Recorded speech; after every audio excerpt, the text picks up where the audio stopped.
سب سے پہلے تو میں آپ کو سر ویلکم کرتا ہوں اور امید کرتا ہوں کہ کلی کچہریاں تو بہت زیادہ ہو گئی لیکن کوئی 0% کارکردگی بھی نہیں دکھائی، میں گارنٹی کے ساتھ کہہ سکتا ہوں۔ دوسری بات یہ ہے سر کہ اصل مسئلہ ہے کہ پولیس کے لیے ذرا میوچل کورسز وغیرہ کرائے۔ میں تانے میں اب تک رہتا ہوں لوگوں کے ساتھ، یوتھ جرگے کا صدر ہوں، لیکن میں نے ایسائی نصیب جان کے علاوہ کسی کی پیشانی پہ وہ نہیں دیکھی خوشی۔ جیسے بندہ اندر آ جاتا ہے نا، جیسے بھوت بنگلے معذرت کے ساتھ، غریب کا تو کوئی سنتا ہی نہیں، ادھر بس جس طرح یہ عورت ادھر بیٹھی ہے بس اسی طرح پڑے گی۔ اگر کوئی سیاسی اثر رسوخ والے بندہ آ جائے نا تو سارے اسٹانٹ ہو جاتے ہیں۔ سب سے پہلا مسئلہ ہے کہ ڈیلنگ کا طریقہ صحیح طرح ہونا چاہیے، پھر عزت بھی ہوگی۔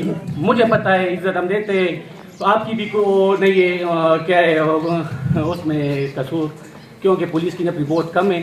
تو میری سب سے بڑی گزارش ہے کہ تانے میں ماحول جو ہے نا سب کے لیے ایک سازگار ہو جائے، صرف اس کے لیے نہیں کہ بڑے لوگ آ جائے اس کے لیے وہ اور چھوٹے لوگ آ جائے تو اس کے لیے کوئی اور ماحول۔ اور ایس ایچ او کی ایکسیس عام عوام تک ہونا چاہیے، نہ کہ ایس ایچ او کی ایکسیس صرف سیاسی اور جتنا بھی علاقے کا بڑا انڈر پولو والا پراپرٹی ڈیلر، ان لوگوں کے ساتھ ان کے روابط اچھے ہوتے ہیں، لیکن ہم جیسے عوام آ جائے نا تو ہمارے ساتھ بات بھی نہیں کرتے، سمپل سی بات ہے۔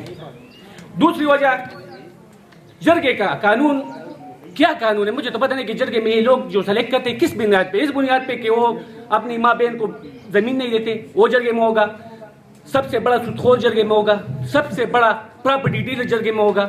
اس کا قانون کیا ہے؟ ڈی آر سی میں بھی سارے وہی بیٹھے ہوئے ہیں، گاؤں میں 75-25 کو لوگ کہتے ہیں، 75-25 یعنی 100 میں 25% یہ لیتے ہیں سارے۔ تو میری یہ ریکویسٹ ہے، اور دوسری ریکویسٹ ہے کہ میں خود تو عوام کے مسئلوں میں ادھر آتا رہتا ہوں، تانے میں جو وہ جیل ہے نا اس کی صفائی ہونی چاہیے، کیونکہ انسان ہے۔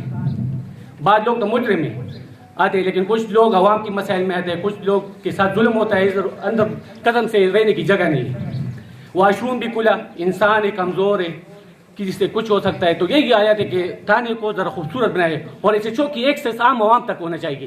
میں دیکھتا ہوں تحصیل میں بھی بڑے لوگ آتے ہیں، سب سے بڑے کرپٹ لوگ کی ایس ایچ او سے گپ شپ ہوتی ہے، علاقے کا سب سے بڑا پراپرٹی ڈیلر ان کے ساتھ ایس ایچ او گھل ملتا ہے، لیکن ہم جب آتے ہیں ہمارے ساتھ تو کوئی بات بھی نہیں کرتا، قسم سے مرزا بھی بات نہیں کرتا، سوا ایک ایسا ہی نہیں، نہ کہ میرا کزن ہے نہ میرا گھرائی ہے، لیکن جب بھی آتا ہے جو بھی آتا ہے تو خندہ پیشانی کے ساتھ ملتا ہے۔ تو یہ میری ریکویسٹ ہے سر کہ ایک تو یہ جرگوں کے ماحول جو ہے نا، یہ ڈی آر سی وغیرہ ڈی سی کے ساتھ بیٹھ جائے اس پہ کر کے، اس کے یہ لوگ آپ کس طرح پک کرتے ہیں، کس کارکردگی پہ؟ اس کارکردگی پہ کہ وہ پراپرٹی ڈیلر ہے، علاقے کا سود خور ہے، زناکار ہے، بس یہی کچھ بات کے ساتھ جو بھی ہو تو میں والسلام۔